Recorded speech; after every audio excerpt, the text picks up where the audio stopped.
やっほー、シャールです。今日は支出管理のお話をしたいと思います。よろしくお願いします。皆さんは支出管理してますか？シャルはだいぶ前から、結構昔から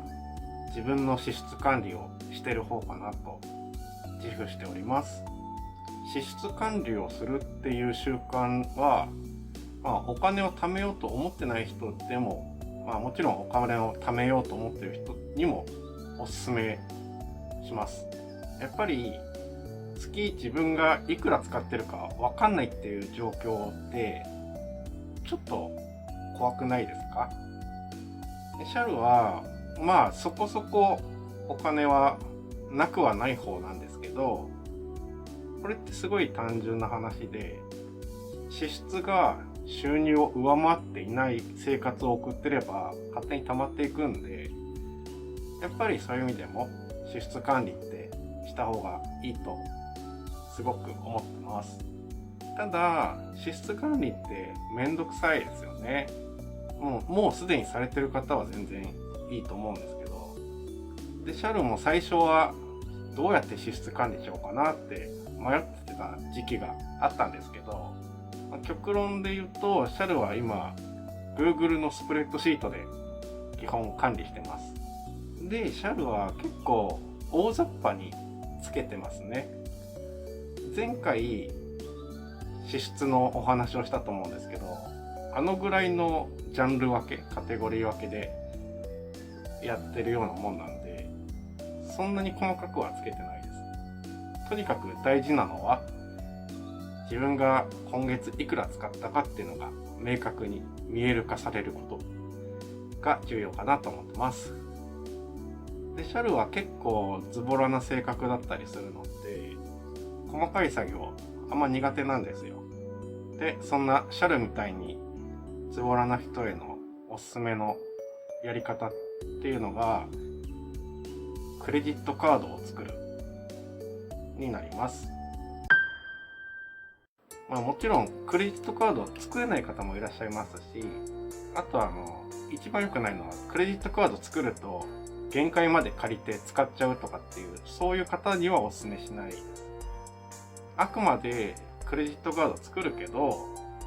鉄の掟として1回払いしかしないっていう固い意志のある方にお勧めしております。でクレジットカードなんですけど、基本的に1枚に集約するのがおすすめです。と言いながらシャルはちょっと2枚持ってるんですね。メインカードがこれ、わかります？これね、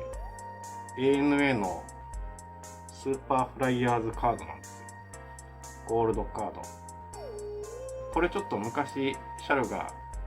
海外出張してた時期がありまして、その時にちょっと頑張って自分でも修行しまして取れたんですけど、コロナ以降全く飛行機に乗ることがなくなったので、完全に無駄なステータスになってます。でゴールドカードなんで年会費も取られちゃうんですけど、一応今の支出でポイントの還元で言うとプラスなんで、とりあえずもうめんどくさいので基本これを使っています。でもう一個がこれですね、ビュースイカ。こちらは基本電車乗るときに使ってるだけですね。でクレジットカードをおすすめする理由が、まずクレジットカード1枚を基本とすると、このネットでクレジットカードの支出を見れるんですよ。でウェブで開くとテーブル形式で支出の項目がダーって書いてあるので、それをコピーして Google のスプレッドシートにペッて貼り付けると、だいたいそこでもう支出が完成するわけですよ。プラスクレジットカードで引き落とされない項目を別のところに書いておくと。でそれを合算すれば支出になるので、これならズボラなシャルでも継続して管理することができていますという感じです。で、あとは現金よりもクレジットの方がポイントとかもつきますし、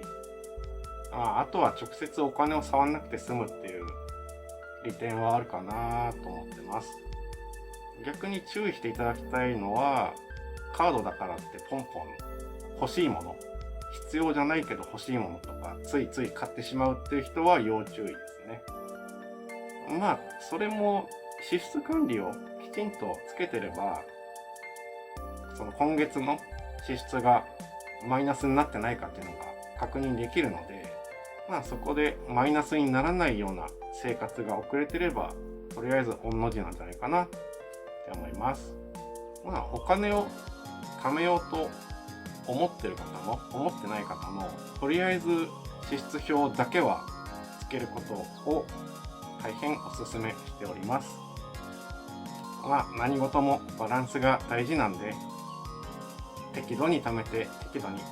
使っていきましょう。以上になります。じゃあまたねー。